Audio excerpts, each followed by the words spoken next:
Can all join palms? Repeat after me. I take refuge in the Buddha. I take refuge in the Dharma. I take refuge in Sangha. Keeping the palms joined.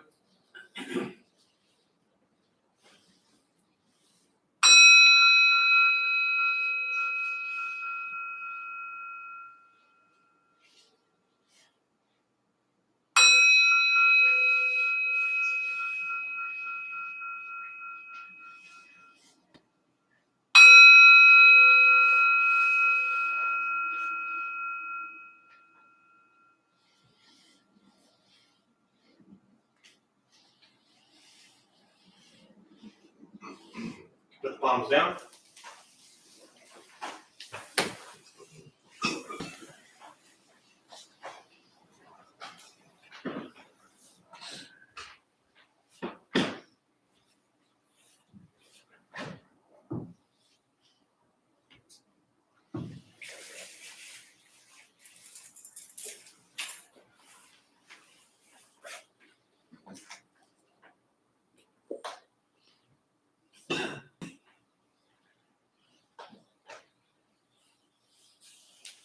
All right, good evening, everybody. Nice to see you all here. Thanks for being here. Thanks for showing up. Oh, welcome back.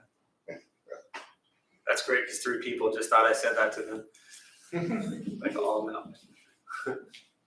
It's funny, I don't know, maybe people realize it, don't realize it, know it, don't know it, care, don't care. But my day starts pretty much at 6 a.m. and is like a sprint to this moment. And what's interesting for me always is like all of you are here because you really need this, right? Or did I just offend somebody? You're all here because you need this stuff, right? Maybe you're not sure yet, you don't know. I need this. So for me, this practice is beautiful because this is my time to just sit and breathe. The difference is I have to like come up with a bunch of stuff to say so you all, kind of show up or at least keep coming back. I don't know. But I just really appreciate this time to just sit. Yeah, because I was just trying to think no, this is my first moment today that I've had a chance to just sit. And so that's really important to recognize throughout your day. Are you carving out enough time to just sit? So for me, this moment when I do my offerings and then I join palms and I just like sit and I take, at least for me, kind of that, my eyes are closed just now and I'm just taking that extra breath, and then everything else, done. The whole day, gone. Whatever went well, whatever didn't go well, doesn't matter. Because it's all gone. It's all done. And now you have an opportunity to just be present in this moment. And for me, that's the beauty of this because as 7 o'clock starts and I sit and everybody's sitting there staring at me, I have to be present. I mean, you don't want to hear about all the crap that I had to do today, really? Well, maybe you do. Some of you like me, so I appreciate it. But I don't want to live there either. I don't want to sit and retell all the madness of everything that I had to do today. Nor do I want to inflict that misery on all of you. Although I appreciate those of you who are kind enough to want to hear it. So this is my practice. And it's super beautiful to be able to have a space to do that. And so I appreciate you all being here because this is my practice. This is my opportunity to just sit and breathe and be with what is, which is all of us sitting in this space. And I think that's really, really beautiful. So thanks for showing up. Otherwise, I would just be saying all this stuff to myself, which also would be okay. But I appreciate you being here. Anyone here for the first time? Want to share why you're here for the first time? Go ahead.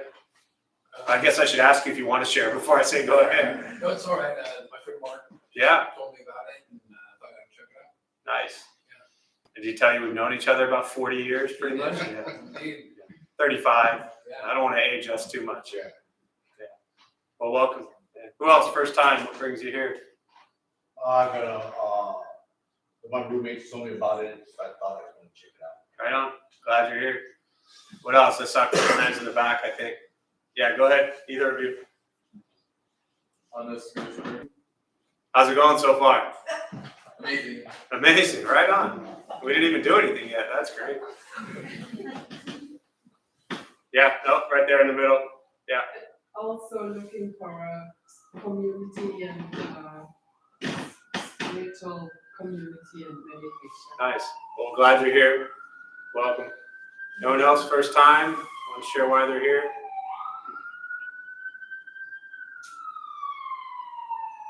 Oh, hi. Thought I saw a hand, but you were just wiping your face. So now I'm saying hi to you. Yeah. Some new people in the back. Somebody's calling you out. What brings you here? Probably the person that just pointed over your heads, huh? What did they say to get you here? I don't know at all. You don't know. Perfect. Just my luck. Just your luck. It's I guess, search for some sort of spirituality and peace. nice. Well, thanks for showing up. And you? Do you want to share? I just want to meditate. Nice. Place to meditate. Yeah. Thanks for being here. So good evening to everybody online as well who's joining us virtually. Feel free to chime in, say hello as you are.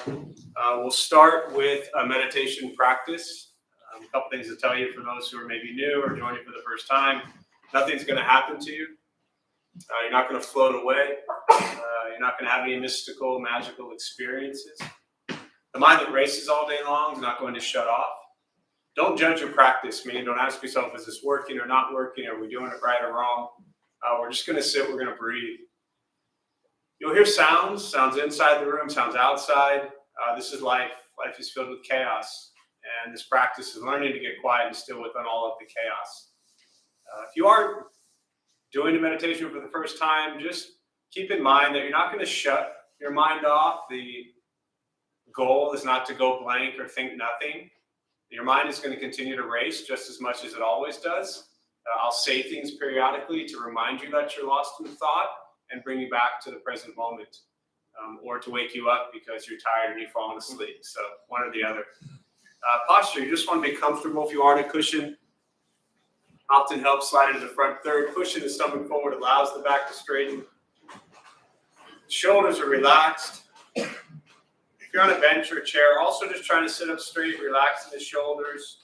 If you have a posture you're normally in all day long, I suggest and recommend you kind of change it. You really bring yourself more upright to attention. Hands on the knees or the lap, feet are flat on the ground if possible.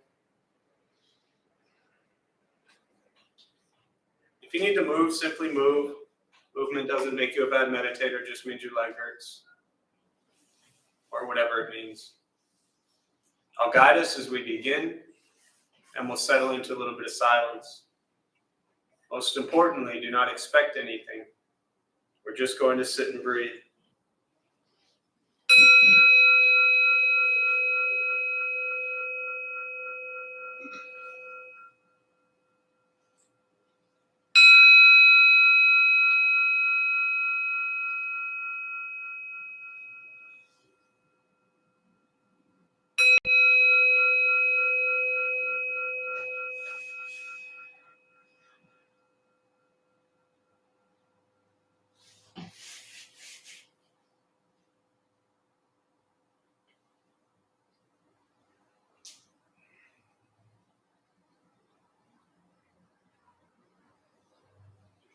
Starting with the eyes closed if comfortable, or slightly open. Mouth is open or closed.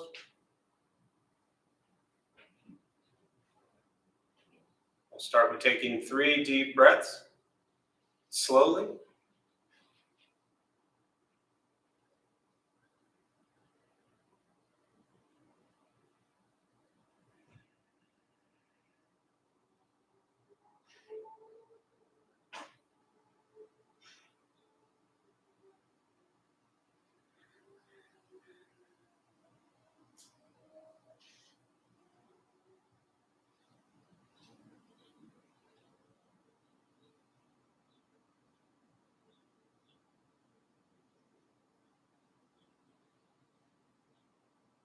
And eventually, settle into a natural rhythm of the breath.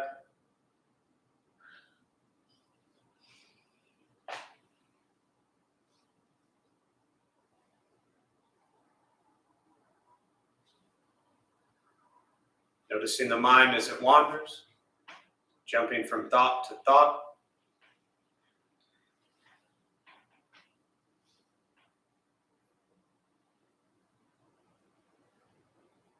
Start with gently guiding the attention, focus to the stomach or chest.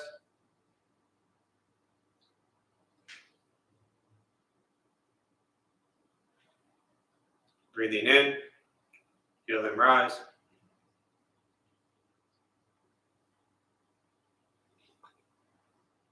Breathing out, they fall.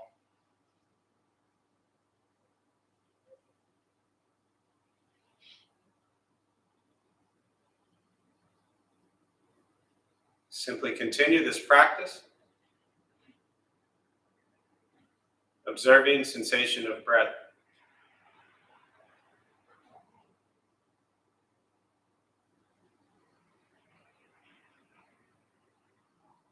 Expecting nothing but to sit and breathe.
As the mind wanders,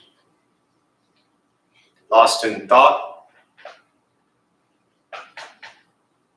recognize it,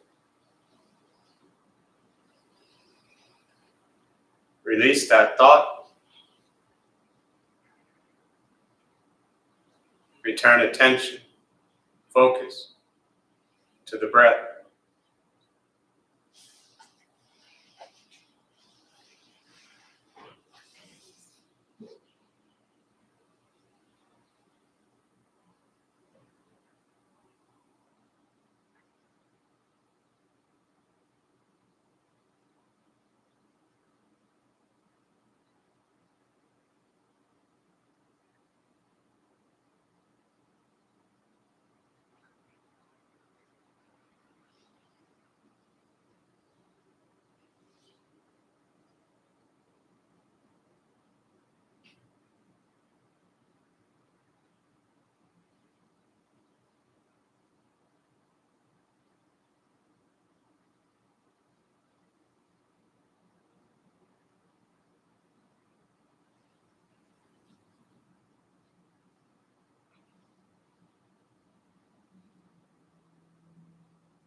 Breathing in. Follow breath in.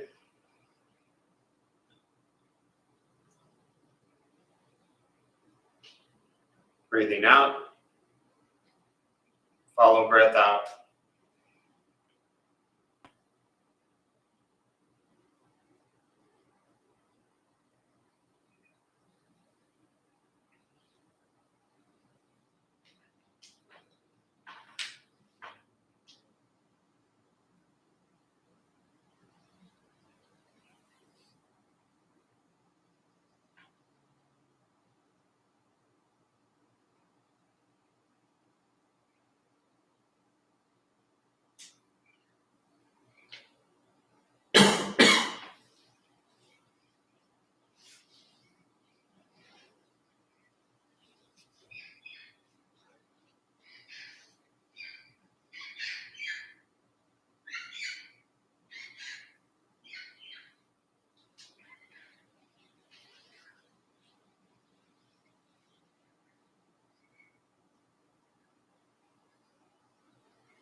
Learning to be comfortable in stillness, in quiet.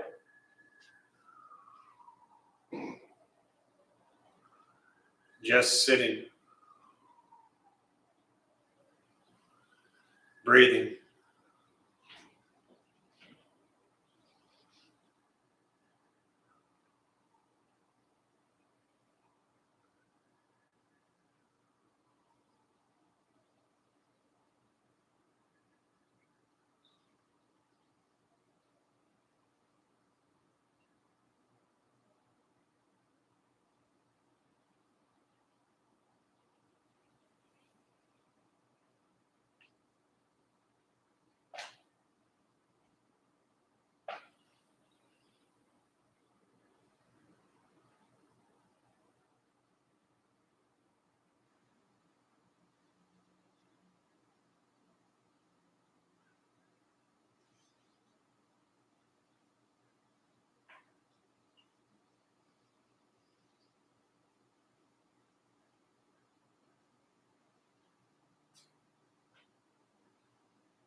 letting go of expectations,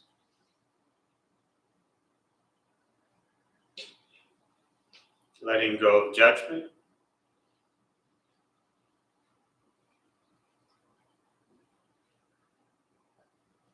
just sitting, breathing.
And with the body still,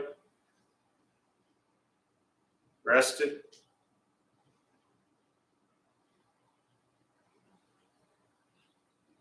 and the speech quiet, aware of all sounds,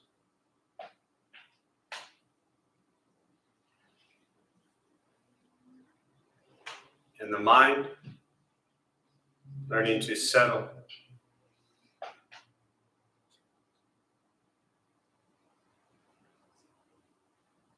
Know what it's like to just sit and breathe.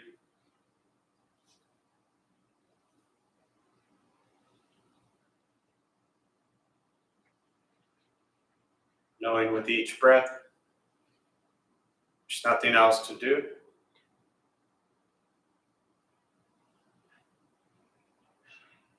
Nowhere else to go.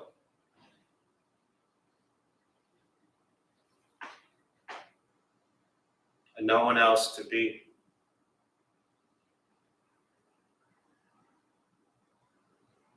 Everything beautiful, exactly as it is. Sitting, breathing.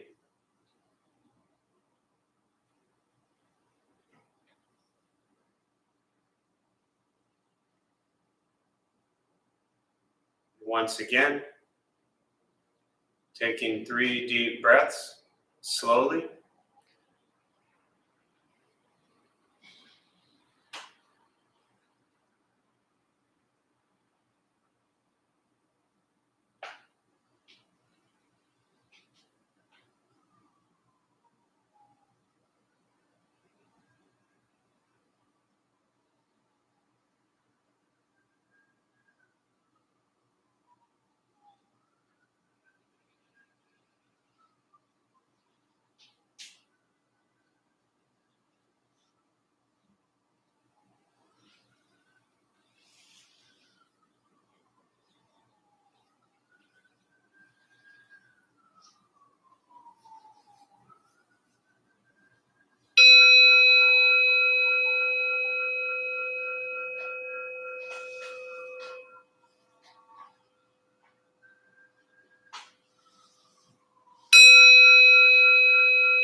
And as you slowly open the eyes,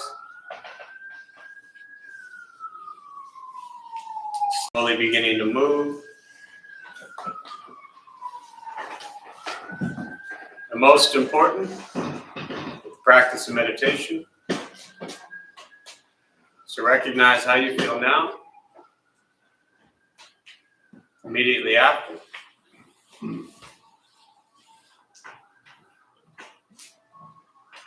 Compare this to how you typically feel throughout your day.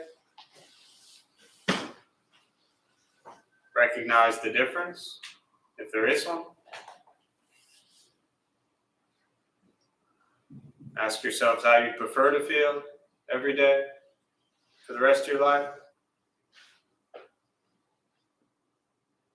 And realize however you feel now, if it's quiet, calm, and still, or a busy mind, racing mind, whatever you're sitting with at this moment, has nothing to do with anything I said. It's nothing to do with how you sit and hold the hands or cross the legs. It's nothing to do with the sounds around us or anything else for that matter. It's everything to do with your own mind and your own mind's reaction to an external condition. This is what the Buddha called pratitya samuppada, means dependent origination. This is the basis of the Buddha's awakening. The word Buddha simply means awakened. He was a human being, no different than any one of us, who began to understand why he suffered, why he got angry, sad, depressed, stressed, anxious. He began to understand the causal relationship of all phenomena. And what that means, very simply for all of us, regardless of where you come from or what you believe in or where you think you're going, your whole life is filled with things that happen. You react. More stuff happens. More reactions. That's it. This practice is learning what it's like to respond to something quietly, peacefully, still. Because for most of us, the way we responded to the last 20 minutes is quite different from how we respond to everything else that's happening throughout our days. And so all we're working on is closing the gap to where the way we feel now is closer to how we feel always. Just as driven, motivated, productive, successful, whatever that means to you in your respective lives. But with a mind that's steady, clear, focused, distracted by nothing, disturbed by no one. It's not an easy practice. It's not necessarily fun. Meditation is not the escape that people often think it is. If your life is a crazy, hectic, stressed out mess, meditation isn't going to fix that. It helps you become aware of why your life is a crazy, hectic, stressed out mess, so you can then make changes in your life. Because ultimately, that's what this practice is about, is figuring out what changes to make in your life. Often people come to meditation or Buddhist practice thinking that it's going to be something outside of themselves that's going to make everything better. And the reality is, it doesn't work that way. The only thing that makes things better is you gaining some sort of awareness and ability to think good thoughts, speak good words, and do good deeds throughout your day. That's what changes your life. That's what makes you feel less stress, less anxiety, less anger, less sadness, less depression. Changing the way you think, changing the words you speak, and changing what you do every day. Buddhism doesn't fix that. The Buddha died 2,500 years ago. He can't help you. You're on your own. It's actually what he said right before he died. He was 80 and it was his time to pass, and all his disciples, they were all gathered around and they were concerned and said, "Oh no, who's going to teach us now?" And he said, in essence, "I've left you the teachings for 45 years. I've been telling you all what to do. You're on your own now." He didn't actually say it that way, but I wasn't there. I have no idea how he said it. And they didn't write it down until like 75 years later. So, but in essence, the words that are most commonly looked at the time of his passing were, "Strive on with diligence and be enlightened to yourself." That's what he said. Those were his last words. And I find those words to be incredibly powerful. I always think if I had a really wise friend that I'd known a long time and it was their time to go, I'd want to know, what's the last thing you're going to say? And that's what he said. Strive on with diligence and be enlightened to yourself. And the diligence part, what he was referring to was the Dharma, the teachings, the practice. He wasn't saying strive on with diligence and continue to do stupid, harmful things to people. Again, I wasn't there, I'm just assuming. He wasn't saying continuing to, treat people poorly. He wasn't saying continue to try to feed your ego and selfishness. Meditation is free. Buddhist practice is free. It's a simple way of life. And if you bring this path and this practice into your life has to change.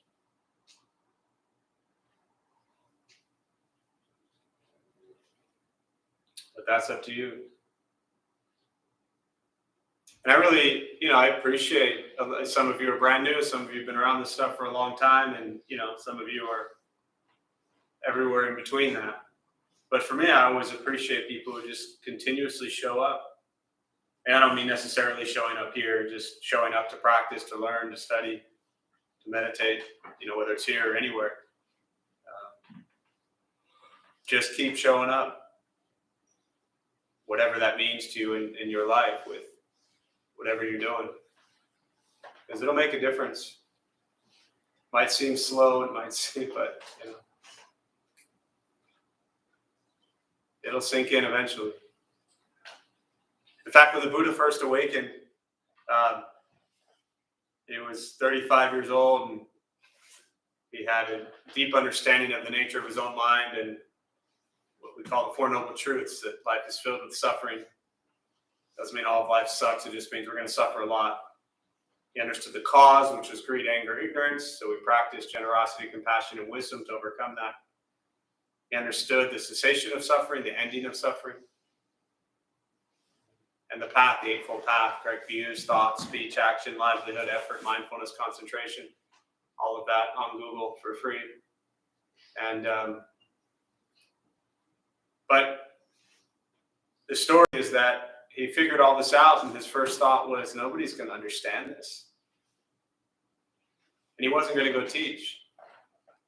And again, the story is that, and he's Hindu, this is India, 500 years before Christ, 2,500 years ago. And the story is that Brahma, the Hindu god, came down and said to him, Siddhartha, there are people with little dust in their eyes. Go teach. They'll get it. So I always, in my own crazy little messed up Buddhist head, view all of us as people with little dust in our eyes. Some of us more than others at different times of the day, but we just keep practicing.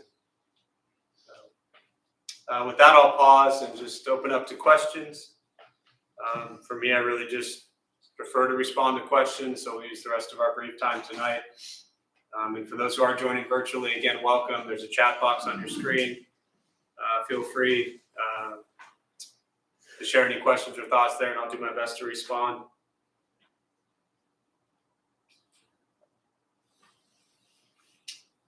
So meditation, thoughts, questions, Buddhist practice.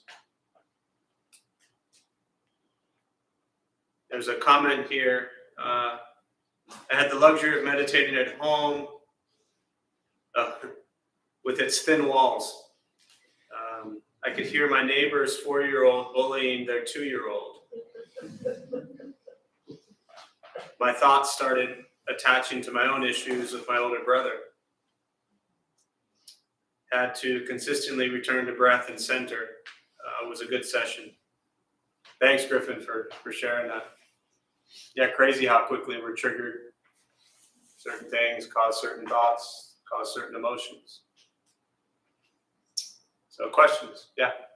I was just gonna say that I could really smell the lilies and then hear the green parrots, and it just made a really big sense of gratitude. And that's kind of how I felt throughout. And then Griffin's comment reminded me, I was trying to meditate this morning, and I opened my eyes and my dog's face was like an inch from my face. So Yeah. there's always challenges in the environment. The animals, when we sit, our downtown temple for 10 years, we had our 2 cats there. And they'd always roam around. It was great. I mean, unless you're allergic to cats, then it sucked. But yeah, they'd come up and just sit on your lap while you were sitting. Other thoughts, questions?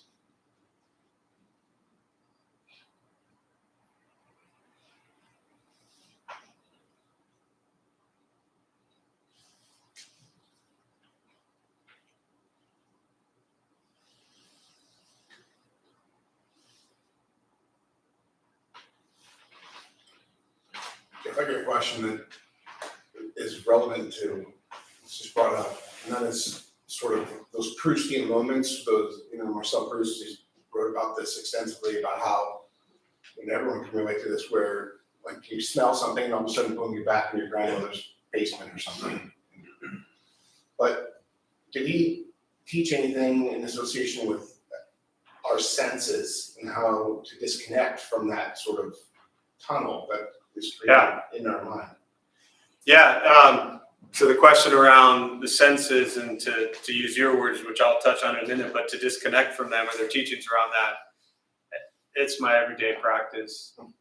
In Zen practice specifically, we call it guarding the senses. And some of you have gone to very traditional Zen temples or Zen centers, the practice is to sit and you face the wall. Just when you get back, Google Zen facing wall, and you'll see what I'm talking about. And so that's the practice, is that you're in the Zen posture, seated, and you're about, maybe this far from the wall. And the practice is to understand, not just Zen practice, but all of Buddhism, is that our entire life is driven by our senses. Right? Sight, sound, smell, taste, touch, thought. That's it. And in Buddhism, there's an added sense, they call it alaya vijnana, which is the storehouse consciousness, really the mind. That's an accumulation of your entire life's experiences that come from these senses. Now, a little bit different from what you said, I think, and I've forgotten the word you used already. I think you said to unattach or detach or cut off. For me, the practice is not to cut them off so much, to be aware of them and not be so triggered by them in reality, right? So like you said, when you said that, I remember as a kid in Chicago, we moved here when I was 4, but I remember being at my grandparents' house, basement style, or the attic. And I can literally to this day remember the smell, right? I also remember the smell of a chocolate croissant that was wrapped in plastic that made me throw up. That to this day, once every 6 years, I'll smell that again, and all of a sudden I get nauseous. Like, what is all of that? Our mind is, it's strong. So for me as a practitioner, when I look at the teachings of guarding the senses, it's not, I don't walk around thinking that my senses are going to cease to exist. The practice is to recognize which ones of our senses are destroying your life. Meaning which ones are leading you to sense pleasures, sense desires, that lead you to craving, that lead you to addiction, that lead you to attachment, that lead you to feeling like you need these sense pleasures to exist. Right? We're not monks and nuns in this room. We're not on this renunciate path. But the Buddhist teachings, initially, they were monks and nuns, and they were renouncing their attachment to worldly pleasures, worldly desires. That was their practice. So, let me simplify this, right? That one time, like 17 years ago when you got angry, right? Remember that one time you got angry? What does anger begin with? Say again? A thought. Now you have one single thought that triggers anger. Now let's say that thought, let me back up. Let's say we see something that we don't like. Bring it back to like the initial, the sight. We see something, for example, we don't like. It triggers a thought. There's anger. So we've seen it, we have anger. We have no problems yet. What does that one thought become? Well, it's never real. It's always just thoughts. They're just like dreams and bubbles and illusions. But one thought turns into two thoughts. Two thoughts turns into 10 thoughts. 10 thoughts turns into punching somebody. Funny you made a fist right as I said that. Right? And you know I know this all too well.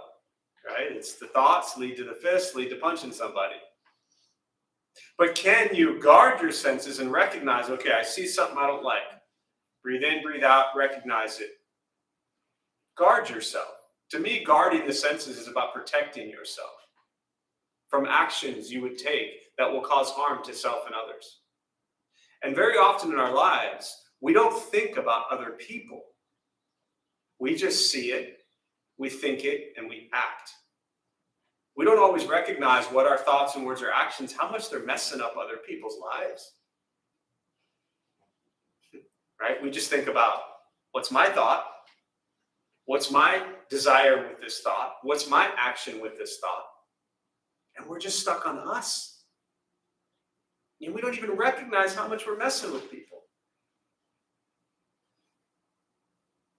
So for me, it's years of trying to guard that. To not cause pain to self, to not cause pain to others. Guard the senses.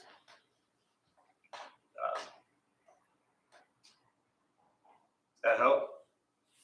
Yeah. Thank you. Yeah. Yes, I see a hand attached to somebody, probably in the back. Yeah. I don't know. I just saw a hand. Yeah, I think you. Yeah, go ahead. First off, much appreciation and gratitude. Thank you.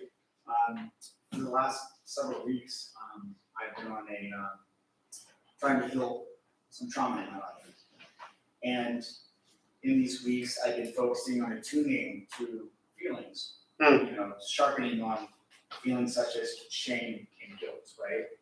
And trying to meditate on those and feel and bring in events in my life so that I can understand, oh yeah, this was shame or this was guilt from these maybe events in my past life that affect me now.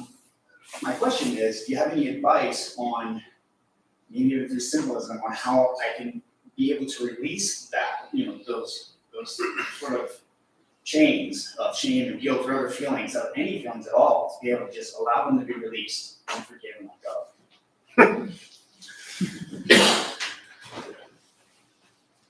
Sure.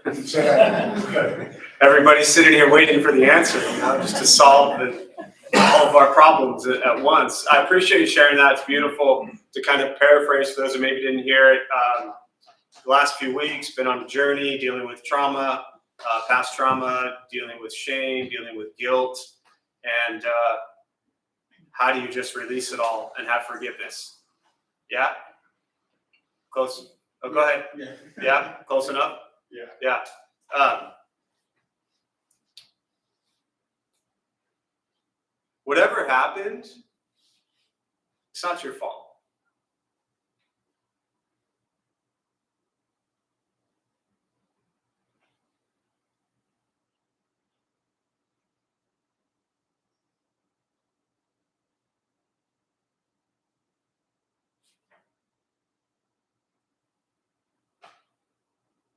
How's that? Thank you. So to just expand on that, and I can tell from, they're all looking at me, but I can tell from your reaction, I think you get it. But let me just expand on that. I understand from, as much as I can, I feel like from working with people who've experienced intense trauma for the last 25 years, that there is this very Western driven psychological practice and push to really dig into and explore, say, childhood trauma.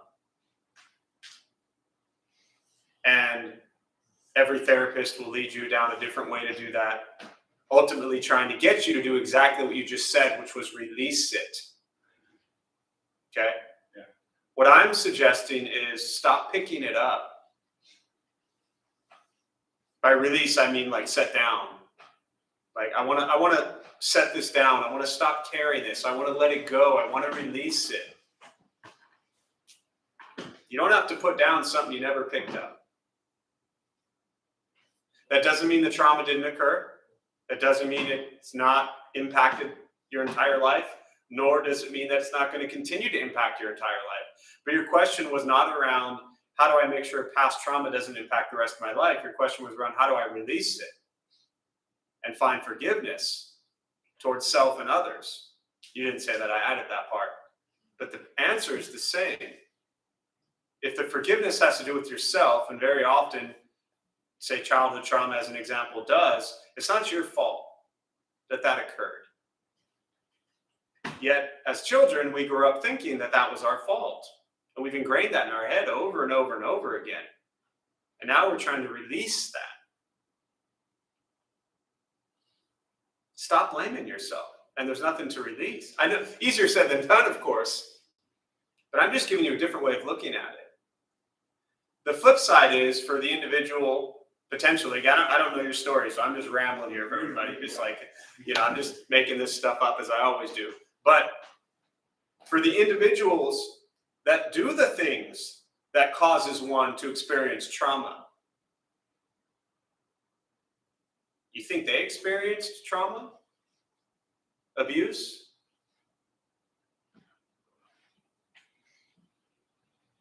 Most likely. Most kind, loving, compassionate, healthy people don't do things that cause tremendous amounts of pain and trauma in others. They themselves are victims. They themselves are survivors. They then turn into the people who do things that cause others tremendous pain and suffering. And then those people become the victim and survivor and work to cut that cycle of abuse.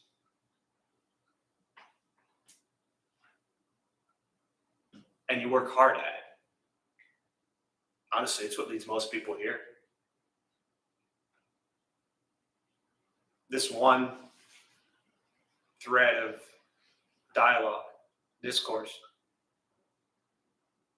And so there's so much hatred that you carry towards the people that did things to you.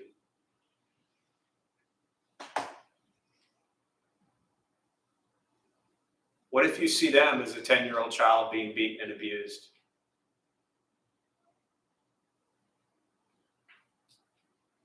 Doesn't make it right, doesn't make it good, doesn't make it okay. But your question was about how do I forgive self and others? You forgive yourself by realizing it's not your fault. You forgive others by realizing they've been traumatized. And we have compassion for them.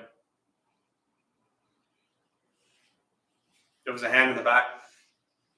I was gonna ask a question, but you kind of answered it already. But I had a situation in my life recently that I was betrayed by some people that were like really close to me, and I've been having like a hard time forgiving them. And I have a lot of anger in me that I've been having like a hard time kind of releasing and letting it go. taking steps to kind of see that, like, through the trauma, I guess. Sure. But Yeah, so- it's just been really hard overall. Yeah, it is real hard. And again, just to paraphrase for those who didn't hear it, what I heard you say was that you had two people who you were betrayed recently by two people, and you're having a really hard time letting it go. Like, Yeah. I don't blame myself for it. I don't take the fault. But I've been having a lot of anger. Like, I've Sure. had a lot of anger. Yes. It's been hard to let it go. So let me ask you this: what's your name? Yeah. Bia? Yes. Have you ever betrayed anyone? Well. maybe- I love when people are like, no, yeah, well, maybe. Well, wait, what? Not sure. Let me rephrase. Hey, wait. No. Let me rephrase the question. Yes. That was wonderful. We both were talking at the exact same time for 15 seconds and heard nothing. Well, in that sense. That wasn't, I didn't ask you about what sense it was in. It's a very simple yes or no question. Yes. Have you ever betrayed anyone? Yes. Yes. Okay. So you know how you can betray someone. I'm not like comparing your betrayal to their betrayal. You know how you can betray someone. Do you think you're a good person? Sometimes? Yeah? Do you think you've done some good in your life and some bad in your life? Yeah. Made some mistakes and done some beautiful things? This is what it's like to be human. And which you said, you started your question by saying you think I already answered it. And in a way I did, because I'm just going to repeat similar to what I just said, which is this is what having compassion for others means. Is that we're understanding what other people do. Someone who betrays you doesn't make it right. It doesn't make it good.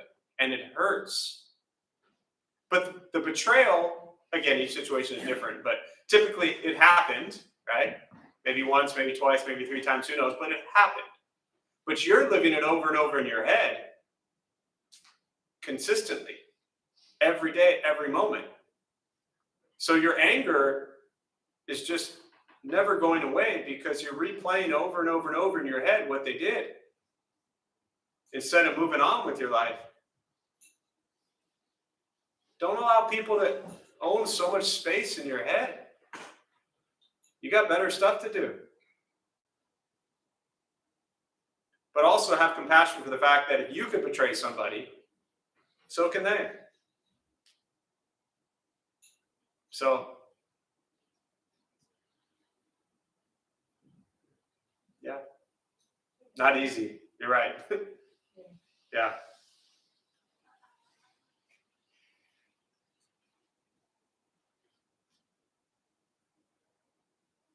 So there's a question here from Molly. Please discuss the basics of SGI Buddhism, which Tina Turner practiced. So the SGI, I'll just say this briefly. SGI Buddhism, Soka Gakkai International, is based on the Nichiren's teachings, based on the Lotus Sutra. They chant Nam-myoho Renge Kyo as their entire practice. I'm not an SGI person.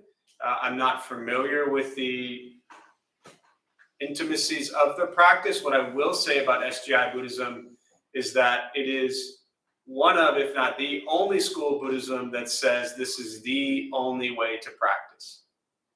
The Buddha said very clearly that there's 84,000 paths to awakening. It's kind of a metaphor, meaning that there's different paths. And so the Lotus Sutra is beautiful. The chanting of the Lotus Sutra and Nam-myoho Renge Kyo is beautiful. What I have trouble with is one school of Buddhism saying this is the way and the only way to practice. But that's about the extent of my knowledge of SGI. It's also one of the largest schools of Buddhism, and it's very much like kind of a recruitment-based thing, which I've always found kind of weird. But for the people who are in it, you know, it's beautiful and it works. And for people who don't like it, you know, you get different pizza. There's another question here. I'm not anxious. The opposite, actually, but I have episodes and quotes of an overwhelming dread. a crushing feeling. I'll just pause there. Anyone else ever feel that way? I read with a smile on my face. Hey, Greg, just so you know, I should turn the camera around. There was just about every hand in the room up there. So you're not alone, my friend. I know it's irrational in quotes and try to sit with it. Any Buddhist, again, back to the hack. There was the girl over there who wanted the hack. I think you were here that night. I know it's irrational to try to sit with any Buddhist hack to address. I think that if I break down your question, especially because you say episodes, overwhelming dread, a crushing feeling, I know it's irrational to try to sit with it. My first suggestion would be to sit with it and to just see it for what it is, which is just nonsense in your head. It's just a story. And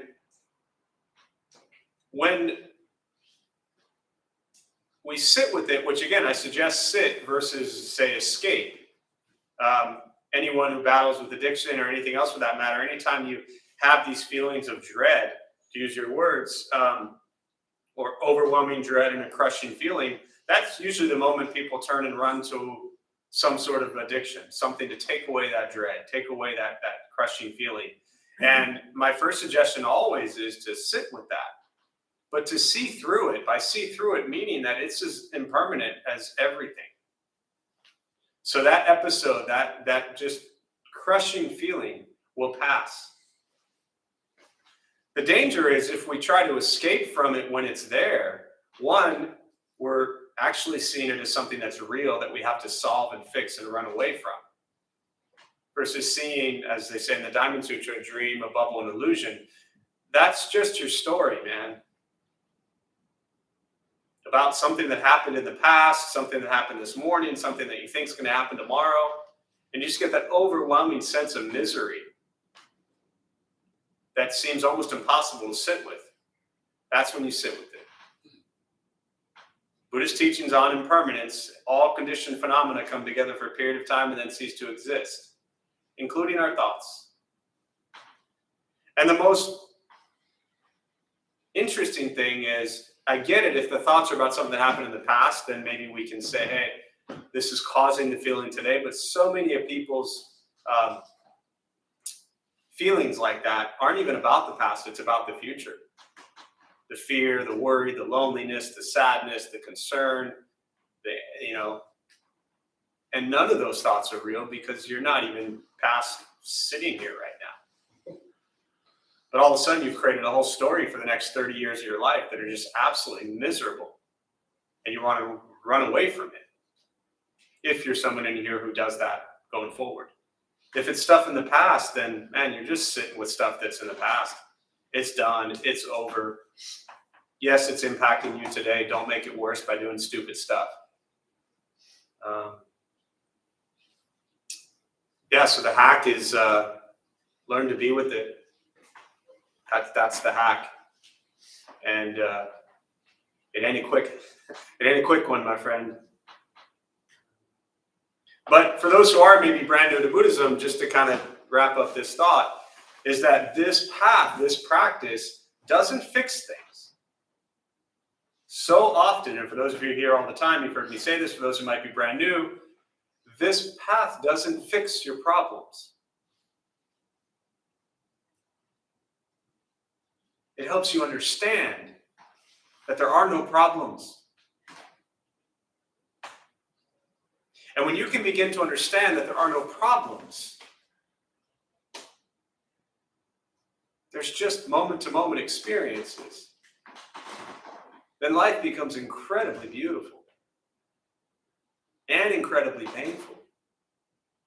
But you can be with all of it and stop doing what most people do, which is run and run and run, looking for someone else or something else to fix us and save us and heal us. This path will not fix anything. It will make you see it for what it actually is, filled with pain and suffering. The Buddha didn't mess around when he said, all right, here's like this Hindu god who's like, yo, go teach, dude. Definitely paraphrasing that part.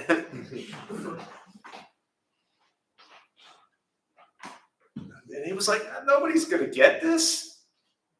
No, go teach it. There are people with little dust in their eye. But it doesn't fix things. When we stop making life so much worse than it is, just with all our crazy thoughts, then we begin to just appreciate life. That's super difficult. Because most people haven't spent too much time appreciating much of anything. Because we're too busy stuck in all the stuff everybody asks about. How do I fix, solve, and, remove all these people from my life that cause all my pain and suffering? You don't. You learn to be with it. And you laugh with it and you cry with it. This is life. And then one day you die. So stop wasting time being miserable, because every day the clock is ticking. Every second ticking. 1 second closer to just being ash. So why let all these people have all this space in our head, making us miserable? Again, stop picking things up that you have to set down. And if you have been holding on to things for 30 years, whatever amount of time to set that down too. So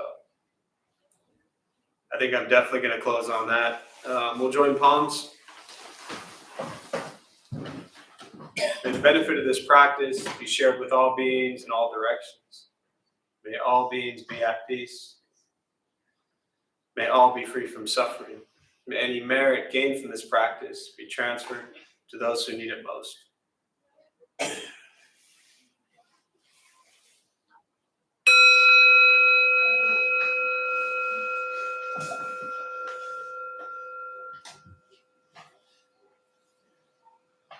So before you all head out, just a couple quick announcements from our Dharma Bum host,